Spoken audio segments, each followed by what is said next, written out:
Hello guys, ang video ito guys ay ituturo ko sa inyo kung paano natin i-check o paano natin malalaman kung malapit na tayo sa stream ads.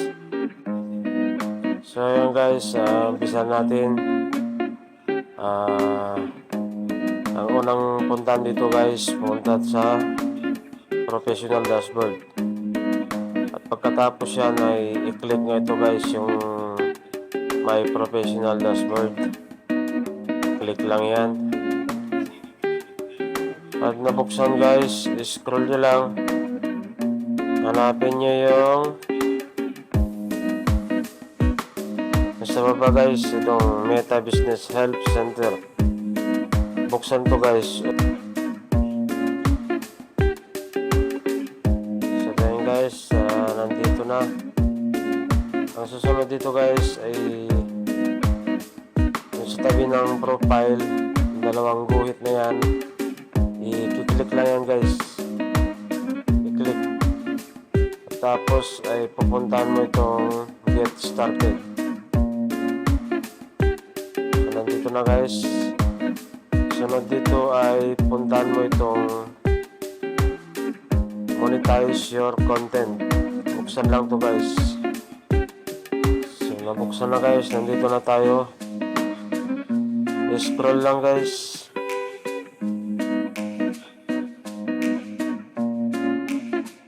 At i-click itong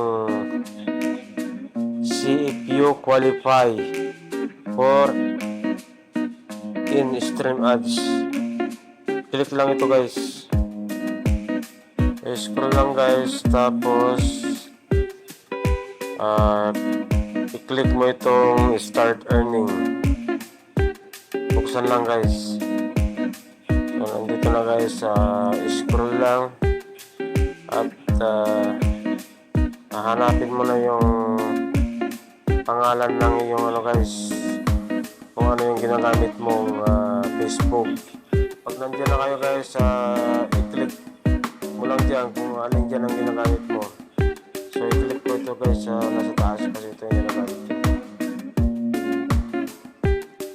So ito na guys, nagpapakita na all sabi ko, all of your tools are set up and ready to monetize. So ito guys, itong dalawang to start at saka itong branded content ay na-set up ko na to guys. At itong ano guys, yung other monetization, buksan natin guys. Click lang yung maliit na arrow dito sa gilid. Kapag click yan, ganyan yung magpapakita guys.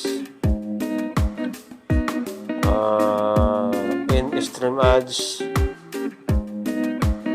pa natin na buhay yung ano guys, yung requirements ni Lolemets, at wala din tayong invite pa dito sa pan subscription. So i-click natin ulit itong ano guys, yung in stream ads, itong maliit na arrow dito guys, dito sa view criteria. I-click lang yan guys. So ito na guys yung yung followers natin, 68% guys. Malapit na makamit ang 5,000 followers. Kaya lang itong eligible minutes view kunti pa lang guys, 11% lang. Sana ay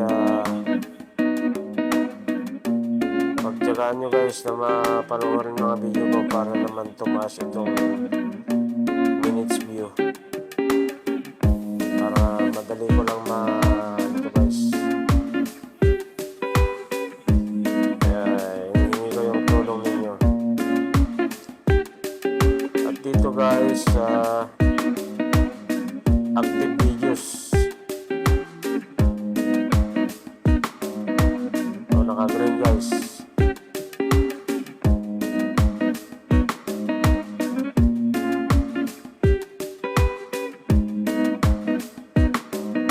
Active videos, you have at least 5 on demand or previously live videos published on your page that are active and created by you.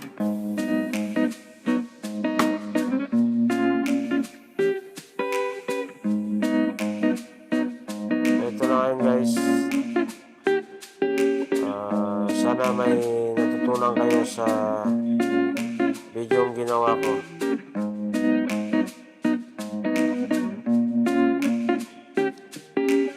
So yun lang guys, maraming salamat